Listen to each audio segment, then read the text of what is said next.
What is going on, guys? It's Will Blendon. Every day that it is not raining, I'm in a good mood.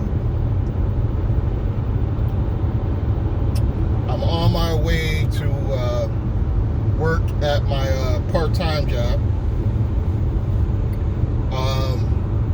I slowed down a lot on the Uber and Lyft.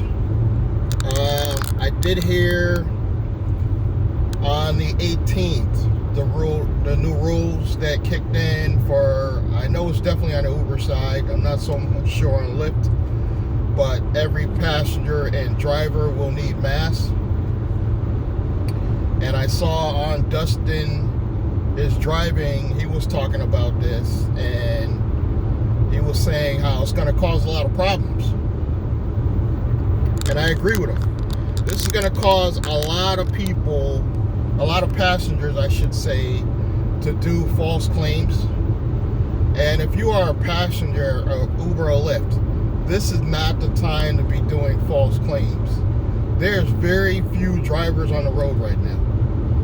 I would say there's only like 10% of drivers on the actual road as we speak.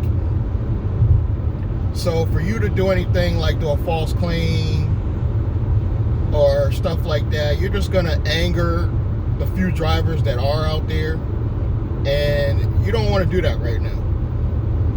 Be happy with the service that you have. If anything, if nothing else, this is the time you guys should be giving cash tips. You should appreciate the few Uber drivers that are out there right now that give you a ride and they have clean vehicles and you know they sanitize. You know, I'm one of those. I keep my Lysol in here. I'm always cleaning the car. It's not the time to be pissing off drivers because there's very few out here. So you guys want to be nice, humble passengers. And yes, bring your own mask. What I might do, this is a big might, I might actually buy the basic mask and just keep extra in the car. I already experienced in New Haven, Connecticut, 4 young youths, they wanted to put 4 people in the car. It was 3 guys and 1 girl, and the girl was like, can I sit next to you and have these 3 guys all crammed in the car? And I don't want to stereotype, but they just look like one of them might have COVID because none of them had masks. They looked like they were just hanging outside all day. I didn't even want to chance it with 3 people, nonetheless 4. But I told them, okay, they weren't going far. I'll do 3 people. I didn't want anyone sitting next to me in this pandemic. And I think Uber made it official that for Uber X, it's technically only 3 people now because you don't want somebody in your front seat next to you. So if you could fit 3 people in the back comfortably, I would say only do 3 at the most. I prefer only 2, but you know, sometimes they got a kid or something like that, you're gonna get like 3 sometimes. Majority of my rides are 1, and I try to sanitize the vehicle in between rides. So that's what's going on with Uber and Lyft. Back to building credit, corporate credit, and building a holding company that will eventually hold your operating company. I just got in contact with my credit repair company. Things are going to move really slow, but they are moving.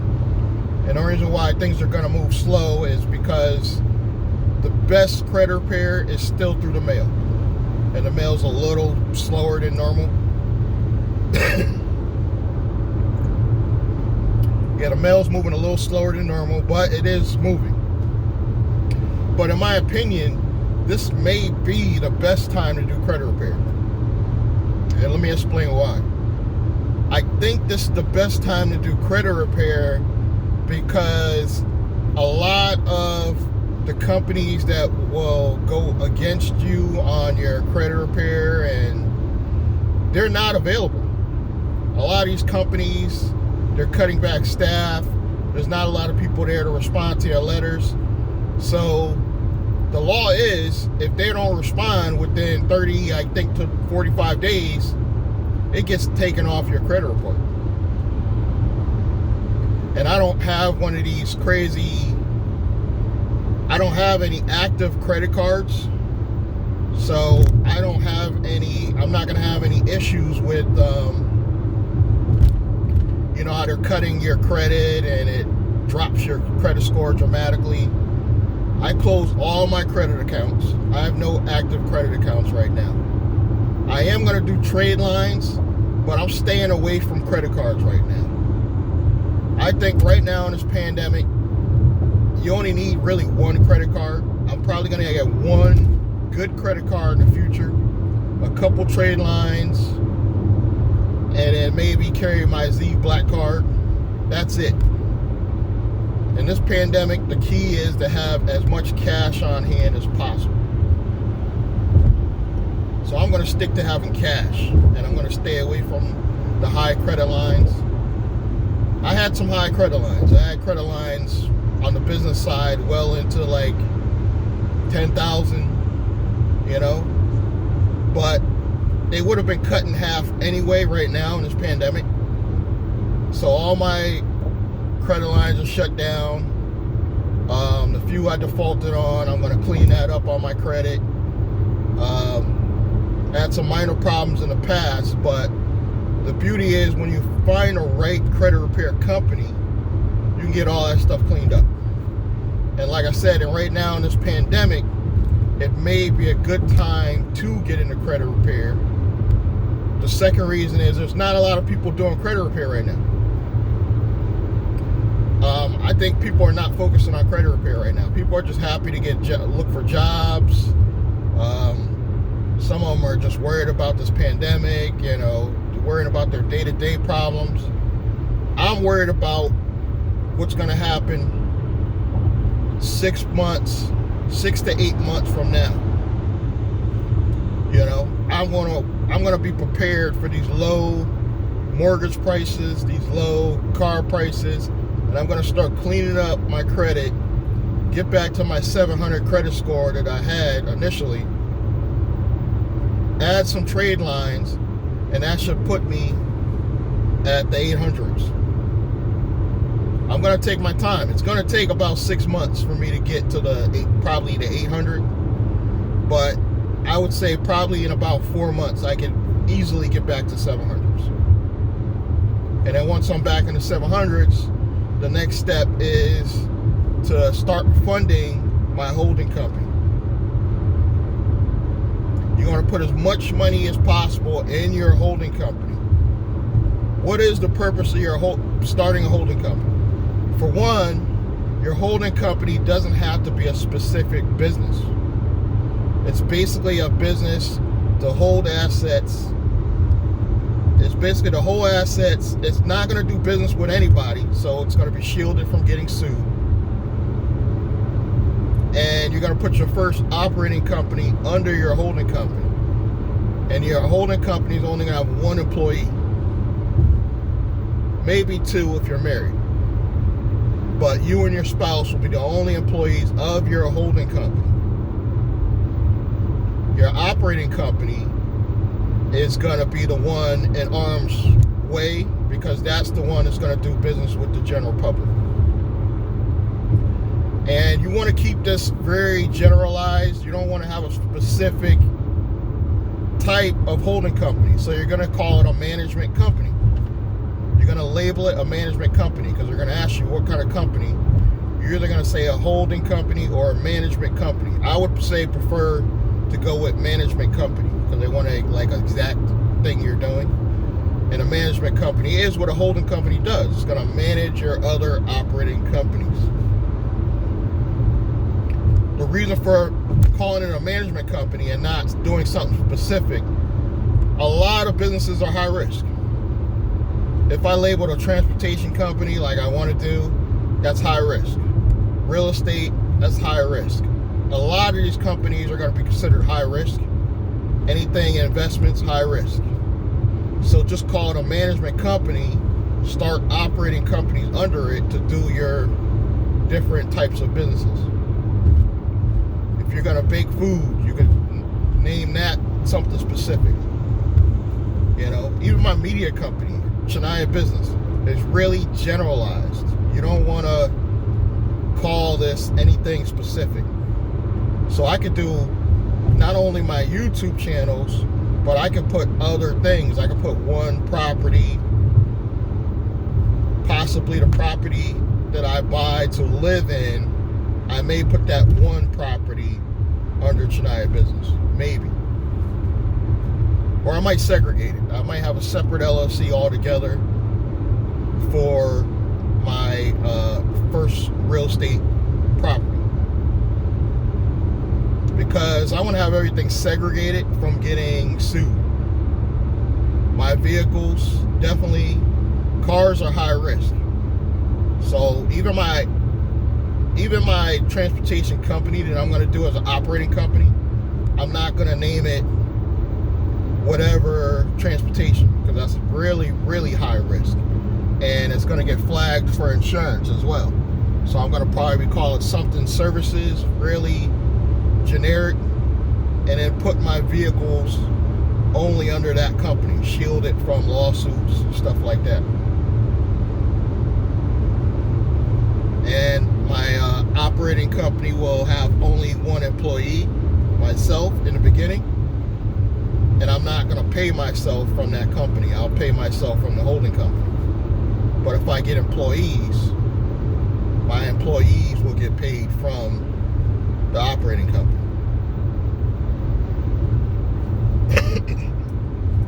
Oh, and one other thing, the holding company is also, you can set it up so that nobody knows that this is your holding company. Especially right now, a lot of creditors, you could do this even if you owe debt. Because a lot of creditors are going to be looking for you. They're not going to know you own this holding company, because you could set this up with anonymity so they don't even know that your holding company is owned by you. You can set it up in the right state, which is most likely Wyoming or Nevada or Delaware, and they will not know that this company is owned by you. So therefore, they can't come after you for debt. If you have a disgruntled girlfriend, she's not going to know you have any assets. You can put all your stuff not directly in your holding company, but segregated in different LLCs that are owned by your holding company. Now, if somebody tries to sue one of your operating companies, they're only going to be able to sue that one company. Meanwhile, your other operating companies are shielded and protected. And once they find out your operating company is owned by another company out of state, they may just give up their lawsuit. So this is this type of stuff that I'm going to be doing on my main channel, Shania Business. If you're seeing this on another channel, go check that out. I should have a link below the video. And we're going to talk about this stuff because this is the perfect time to start building this stuff.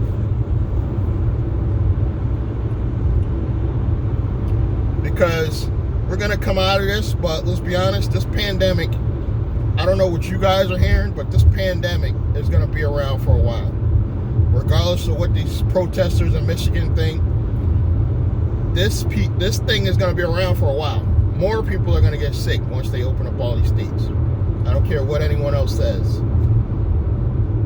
The economy is going to plummet more. Matter of fact, my boss at my part-time job, she was telling me about an apartment for rent because she knows I'm about to move. It was a small 2-bedroom apartment for $950 a month.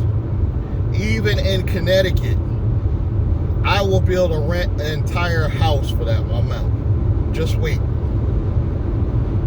In Connecticut, we're high, but that is going to dramatically drop. That I estimate that that's going to drop by at least $200, that same apartment, once they realize that they can't rent it. Real estate is going to become majorly cheap. Cars are going to be majorly cheap. You don't want to be putting a lot of money into anything right now. I had an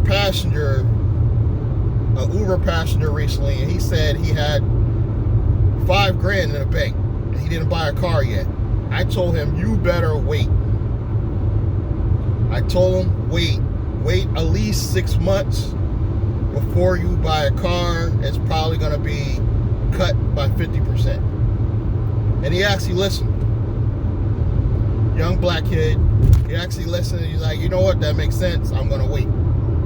Keep taking Uber or Lyft or whatever you got to do to save that money and wait, because cars are going to be so cheap. You guys are going to be thanking me that you listen.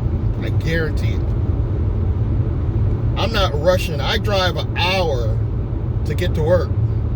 I am not rushing to purchase something closer to my job, because I know that these prices are going to go down. I already know it. So I'm not rushing at all to try to put my money into something and get locked into a lease when I know that that's dramatically going to drop. And what I'm going to do is, while I'm working on the credit and building my corporate credit on my holding company, what I'll probably do is I probably won't even buy. I'll probably try to find something that I can sit down, talk to the landlord, and be like, look, I'll look for properties for sale on the market. I'll be like, look, let me lease this property. We'll put it down for a 2-year lease, but most likely I'm going to buy it in a year. I just want some security. And let me lease the property with the option to buy. I'll give you an extra $100 or $200, whatever we agree on, towards the purchase of the property. And I will even do a lot of the maintenance in the actual property, other than probably something major like the roof. And I guarantee you, most landlords are not going to disagree with this, because they're having trouble selling their houses. A lot of them are transitioning to just renting. But there's going to be so many rentals on the market, you're going to have a big, wide open amount of properties to do this with. So just go directly to the landlord and be like, look, how about you let me lease this property, provided it's empty and there's nobody in the property, and like they don't live there. Like, it's going to be hard to pull this off if they actually live in the property, unless you're putting up a large amount of money. But let's say you do have $10,000 to put down on the property. They may take the $10,000 and they may move, or they may have another house somewhere in another state, and they may move and be like, okay, we'll take the $10,000, a portion of that will go towards the purchase of the property. But give yourself some time. Don't do a year. Try to give yourself 2 to 3 years for backup in case you're not ready to purchase. This way, in 2 years, especially somebody like myself that has a credit repair company on deck, you will have the opportunity to now, okay, clean up your credit and be ready to purchase the property. You'll have your down payment and everything available when you're ready to purchase. And if you can, have it so they don't even run your credit. This way you don't get the ding for them running your credit just to get the property. If they need proof that you're going to be able to buy, show them your bank account. Put a couple grand in the bank and be like, look, I have some money in the bank. Here's my bank account balance. I don't want you to run my credit, but I do want to lease the property. I have this job, whatever. Show them whatever proof without running your credit. And this way you have some security now.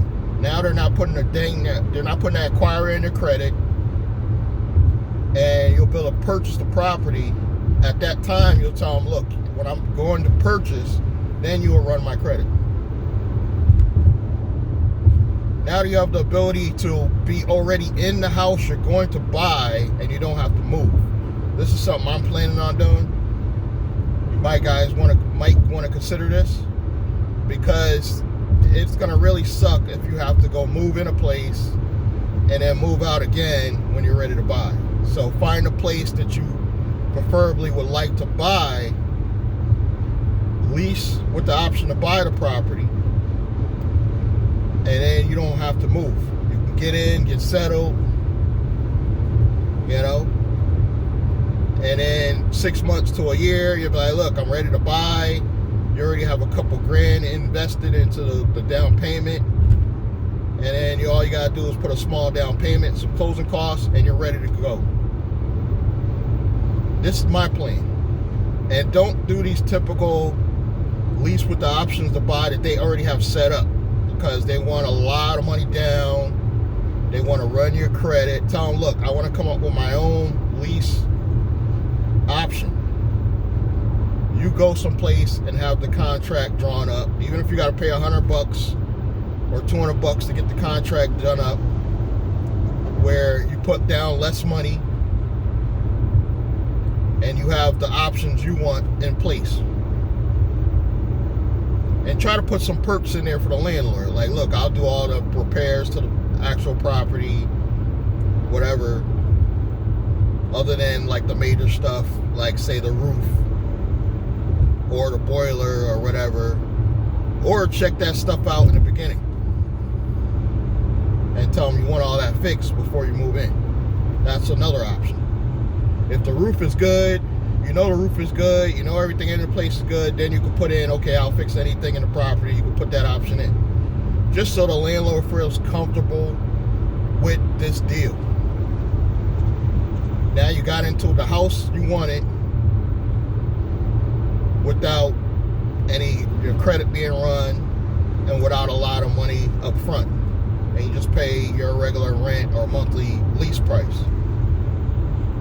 And he's probably going to be appreciative, because if he's got more than one tenant in different properties, they might not be paying now because of this new stimulus plan where they're trying to not make people pay. So if you're going to be a one that's paying them, he may appreciate you more than his other tenants. He might like this deal. And do what you got to do. Pay your lease on time, you know, and he'll be happy. You'll be happy, because you don't have to move again. You're already in the property you wanted to buy anyway. And in a year, you should have your stuff together where you can purchase the property at the price you agreed on, you know. And then you can even negotiate where the price is. Negotiate the price of the property low in the beginning anyways. So if the market does go back up, you're still locked into that price. Now, I'm not a real estate expert or anything like that, but this is just knowledge I'm taking from real experts that are doing this stuff, and I know this can be done.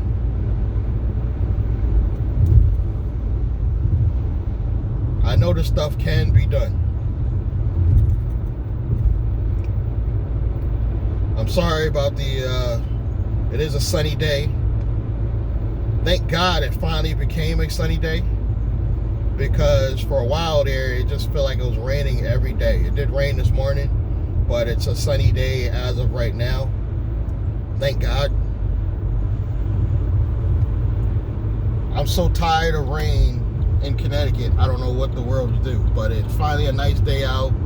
Hopefully it'll stay that way. So this is my plan, guys. If you could pull this off, you will be happy, because I'm telling you, just wait. Stuff is gonna get so cheap. I'm gonna try my best to wait at least 4 more months before I even jump on a property for the lease option, but it's hard because I really am ready to move. I don't want to spend the rest of the year driving an hour away from this part-time job. And keep in mind, this part-time job is only one of my income sources. Even though Uber and Lyft slowed down, I'm still able to make a decent amount of money on, especially the Lyft side, on the weekends. So I can still pull off 100 on Saturday and usually definitely 100 on Sunday on the weekends. So that's an extra $200 that I do kind of rely on right now. Hopefully I won't have to rely on forever, but as of right now I am relying on it because it is extra money. So I wanted to keep this short, but I wanted to give you guys some insight on what I'm up to and what could be accomplished in this pandemic. If you want to partner with me and start your holding company, I should have a link below with my email information for you to contact me. You don't need a long paragraph. Just, tell me what you're trying to accomplish, and we'll try to give you a reasonable price for my services. In some cases, there may be no price. There may be a deal where we can work out a partnership arrangement, and I get paid once you start making some money. That is an option. It won't be an option for all of you, but that may be an option. So again, check the links below. Please subscribe, like, and comment. It really does help. Click that bell icon, and I will see you guys in the next one. Thank you.